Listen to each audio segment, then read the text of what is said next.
Welcome to viewing and listening audience. This is Classic 105.5, Classic 105.9, GBN TV. Welcome to the Mid-Morning Buzz.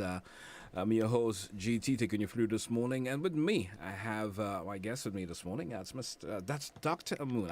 I'm going to hold back the rest of the names because I'm always messed up with pronunciation of the names. I'm going to leave you to give a formal introduction of your name and tell us something about yourself as we move through this morning. Good morning to you and welcome to the Mid-Morning Buzz. Dr. Amon, if I'm getting it right. Correct. Amon, Saba, Saakana. Yeah, I was born in Trinidad. Yeah.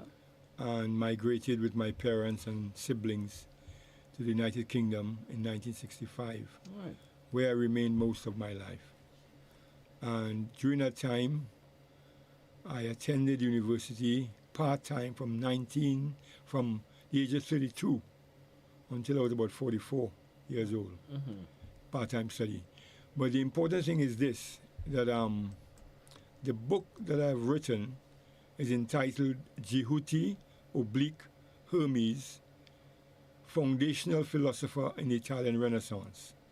The popular notion being that the Italian Renaissance was inspired and initiated by Italians. That's the popular belief. But the real truth is that the primary inspirer was the ancient Egyptian philosopher whose name is Djejuty and who was translated into Greek as Hermes or Thoth and into Latin as Mercurius and many other languages in Arabic and so on. And he was the principal philosopher who was anciently established in ancient Egypt, properly called Kemet, and he is attested in the oldest book in the world, the first book ever written in the entire world, dating back 2780 BCE, before the Christian era. 2780 BCE, before the Christian era, in ancient Egypt by black Africans. Tell me, what was the inspiration behind this book for you? That is exactly it. The inspiration behind the book was to reveal the truth of the Italian Renaissance, which most people, especially classical scholars in Europe, did not put much credence on.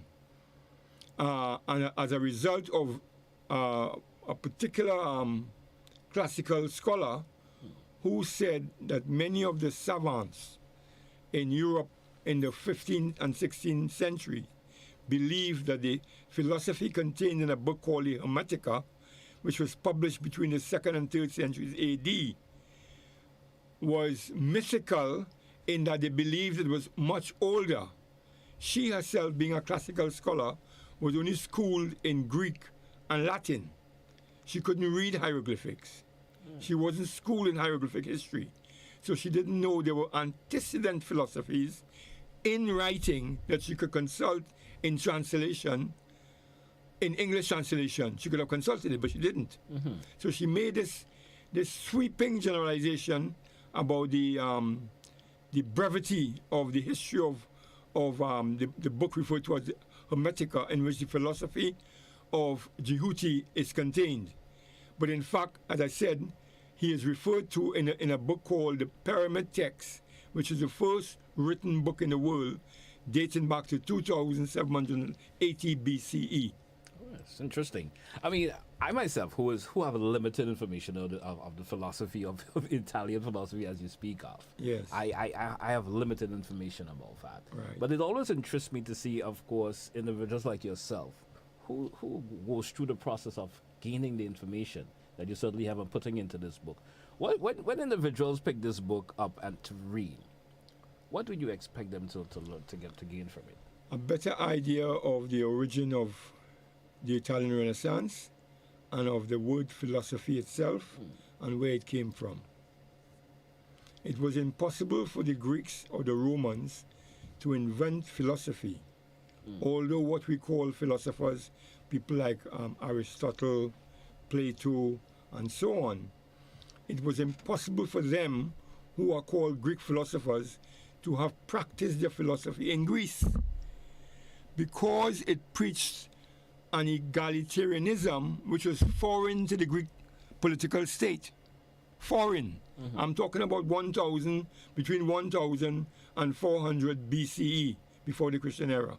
During that period of time, there's a beginning to mushroom a number of philosophers in the Greek state, but what they preached was inimical to the Greek government, and so all of them were kicked out of Greece. Right. And where did they go? To southern Italy or to Kemet, ancient Egypt, for further training. Now, when you were going through the studies to get the information that you gathered from this book, the process of it, give us a bit of details about that. Well, I did a diploma after I got my PhD. I did a diploma in ancient Egyptian archaeology, in which you were taught a number of courses, and you were given research papers to write. So, having been exposed to a deeper research level than the popular ones,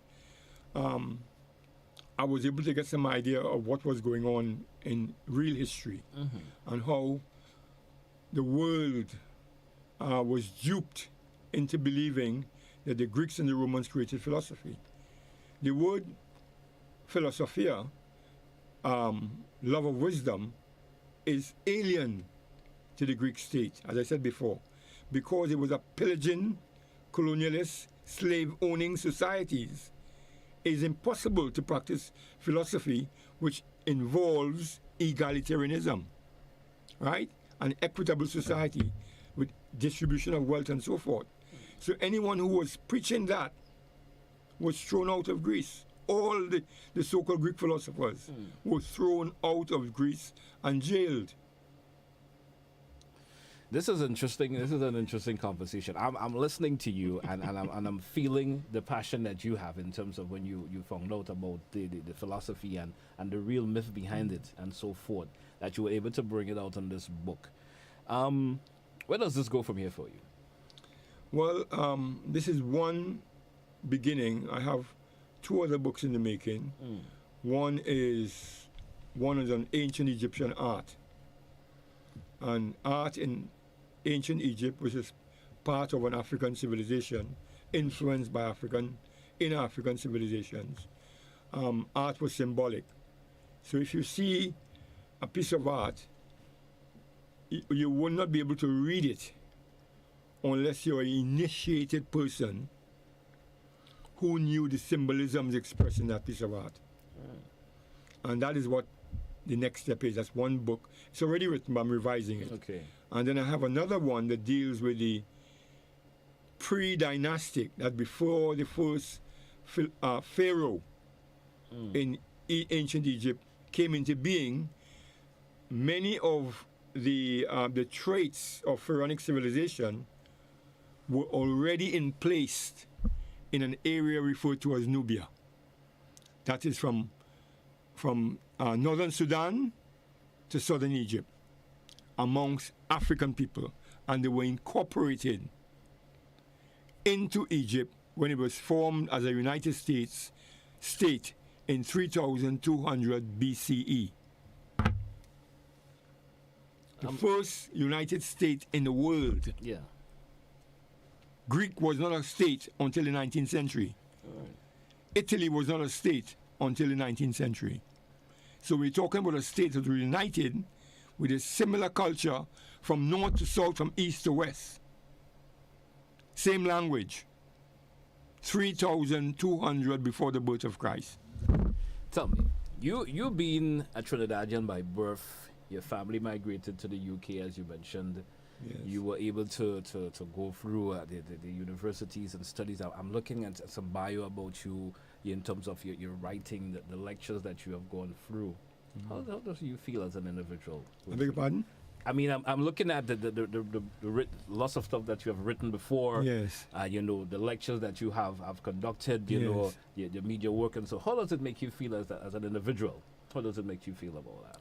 Well, I'm sensing a humbleness that could derive from you also, but I'm sensing a passion also for what you do. it's something that I wanted to do. For example, I wrote the first history of Jamaican popular music. Yes, I was called Jam Music. That was published in 1980. Mm-hmm.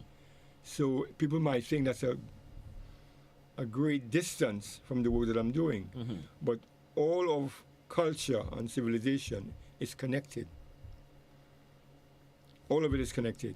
Music, dance, song, art, they're all connected. So whether I study a very ancient civilization or a modern one, it's basically the same space that I'm looking at. Okay. It's man who created it. Yeah.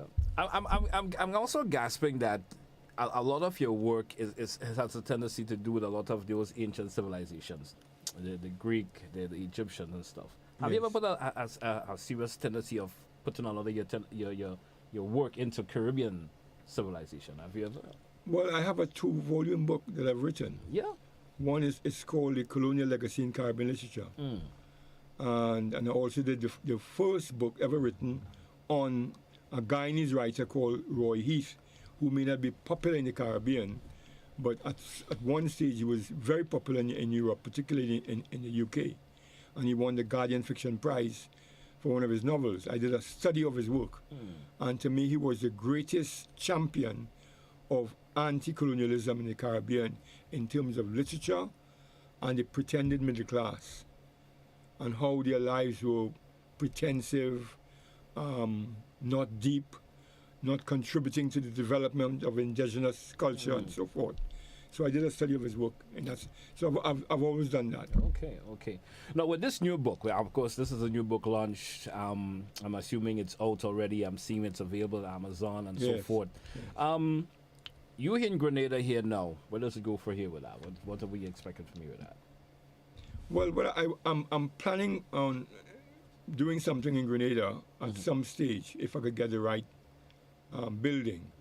I want to set up maybe a reading or an advanced school for people over the age of 18 who would be taught a variety of subjects, philosophy, African civilizations, and so forth, comparative literature, and so forth, which they will not be open to or not given to, mainly in the Caribbean. They hardly do that kind of thing. Comparative literature with African continent itself, African America, and the Caribbean.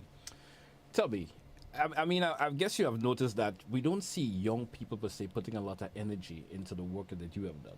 What do you think are reasons for that? Well, I think there has been, but the works have not come to fruition yet.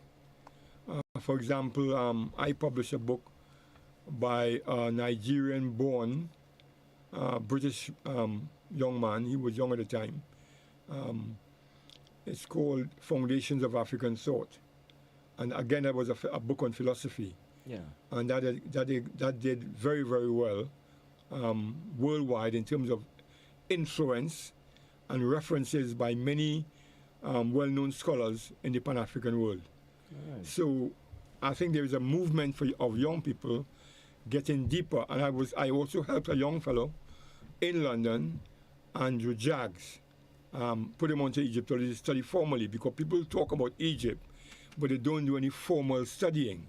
They read popular books, and those popular books, they're not deep. They don't give you the properly researched themes and ideas. Mostly borderline, just the borderline information. It's just borderline information. So he went on, and he was the first person in the UK to have a PhD in Egyptology. And he's a very brilliant young man. Right. So there are a number of people who are doing things in different parts of the world. Right. And they're young. All right. I certainly do appreciate that.